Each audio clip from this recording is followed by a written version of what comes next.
ये तस्वीर भारत के इतिहास की सबसे ताकतवर तस्वीरों में गिनी जाएगी। इतिहास में पहली बार भारत के लोग ऐसी तस्वीर को अपनी आंखों से देखेंगे। किसी देश के पास इतनी ताकत नहीं है जो ये कर पाए। आप जिसे लड़खड़ाते और पुलिस के कंधे का सहारा लेते देख रहे हैं, आगे बढ़ने के लिए जिसे व्हील चेयर का सहारा लेना पड़ रहा है, ये शख्स अमेरिकी खुफिया एजेंसी CIA का सबसे कीमती एसेट है।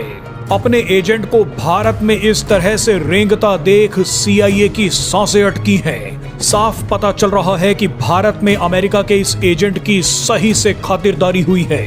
ये वो शख्स है जिसने सीरिया, लीबिया, अफगानिस्तान, इराक और वेनेजुएला जैसे देशों की सरकारों को गिराने में अमेरिकी सरकार की मदद की थी, लेकिन आज ये अपने पैरों पर नहीं खड़ा हो पा रहा। हमने आपको इस शख्स के बारे में बताया था। इसका नाम मैथ्यू वैन डाइक है। अमेरिकी एजेंट मैथ्यू वैन डाइक को कुछ दिन पहले 6 यूक्रेनी एजेंट्स के साथ भारत के खिलाफ आतंकी साजिश रचने के आरोप में गिरफ्तार किया गया था। आज इन 7 एजेंट्स को लेकर बहुत बड़ी खबर आई है। इन 7 लोगों को 30 दिन की जुडिशियल कस्टडी में भेज दिया गया है। भारत में बैठे कई लोगों ने कहा था कि अमेरिका अपने इस एसेट को 24 घंटे के अंदर छुड़वा कर ले जाएगा।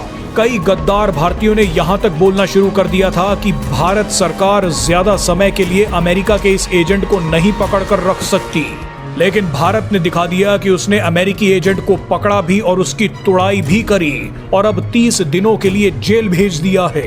अगले 30 दिनों तक इस अमेरिकी एजेंट की खूब इंटेरोगेशन की जाएगी। ये भारत ही है जिसने अमेरिका के सबसे खतरनाक एजेंट को रेंग रेंग कर चलने पर मजबूर कर दिया है। एक समय था जब कसाब जैसे पाकिस्तानी आतंकी जेल में बैठकर बिरयानी खा रहे थे।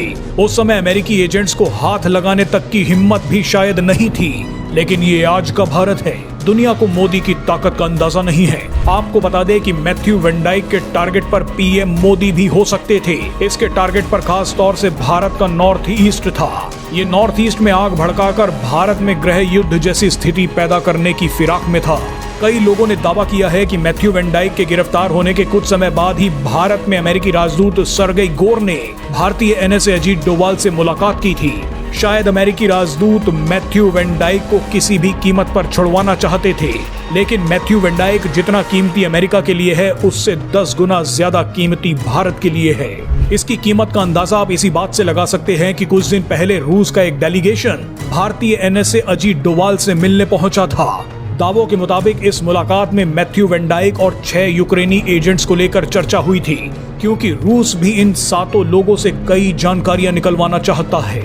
बहरहाल इस पूरी घटना में एक चीज ने सबको हैरान कर दिया है।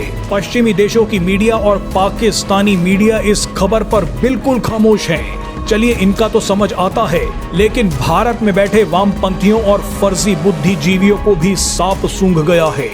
याद कीजिए कि पिछले साल जब कनाडा के पूर्व प्रधानमंत्री जस्टिन ट्रूडो ने एक झूठा आरोप लगाते हुए कहा था कि भारत ने एक एजेंट के जरिए कनाडा के खालिस्तानी आतंकी हरदीप सिंह निज्जर को मरवाया था, तो ये बात सुनकर भारत में ही बैठे मोदी विरोधी लोगों ने जश्न मनाना शुरू कर दिया था।